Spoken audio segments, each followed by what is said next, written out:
السلام عليكم ورحمة الله وبركاته. النهاردة هنعمل 15 لتر برسيل جل قوي جدا على البقع الأبيض والألوان بطريقة سهلة وبسيطة. معايا صابون ريحة وزن حوالي 110 جرام، هتدينا تعطير جميل للبرسيل الجل. هبشرها، ومعايا هنا صابونة صلب من اللي عاملينه في القناة من الزيت المستعمل، هتديني لزوجة وتنظيف قوي. بعد ما بشرت الصابونتين البريحة والصابون البلدي، أضعهم في حلة فيها 5 لتر ماء،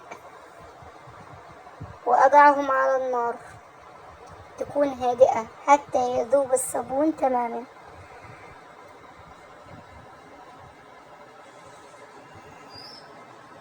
الصابون البلدي تعطيني لزوجة وتنظيف عالي للملابس.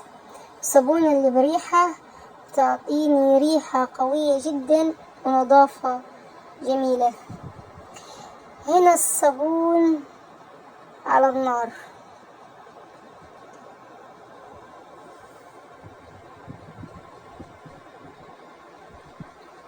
هنا الصابون داب.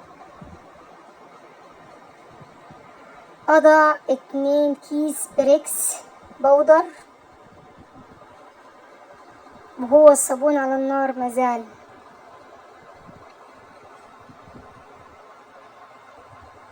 علشان البريكس لازم يدوب تماما في الصابون.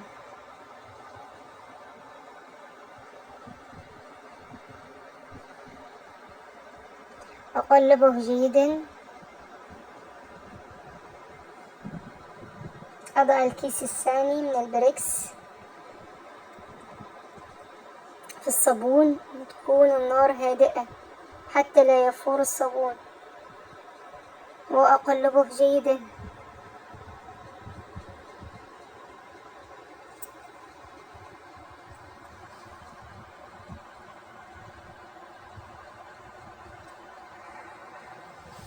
أضع كوب سكر على الصابون وأقلبه جيدا حتى يذوب في حرارة النار.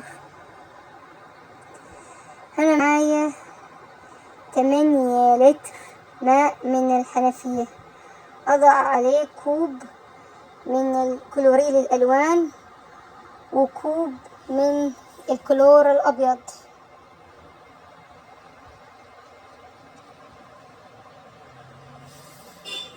وأضع 4 ملاعق كبيرة من الزهرة البيضاء،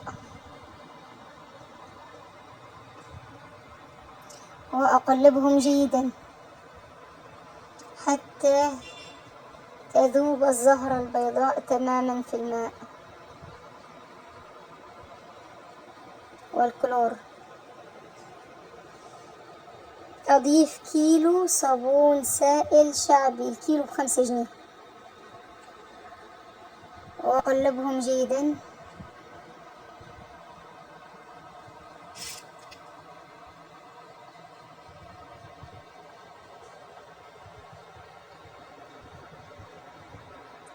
ثم أضيف الصابون المذاب في الماء هو والبس والسكر، وأقلبهم جيدا.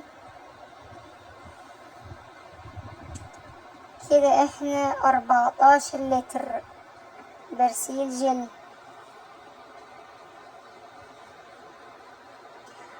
أضيف لتر ماء مذاب فيه ملعقة كبيرة من ملح الطعام حتى يعطيني نظافة وشفافية للبرسيل،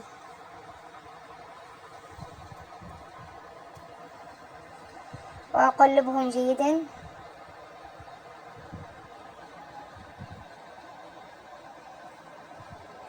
أضع لون أزرق حتى البرسيل يعطيني لون جميل. أعطاني لون أزرق فاتح، لونه حلو. بس هو مش ظاهر في الكاميرا. هنا هنعمل اختبار للرغوة. نضع قليل من البرسيل في طبق فيه ماء، وادعكها بالليفة فتتكون لدينا رغوة كثيفة جدا. والسلام عليكم ورحمة الله وبركاته.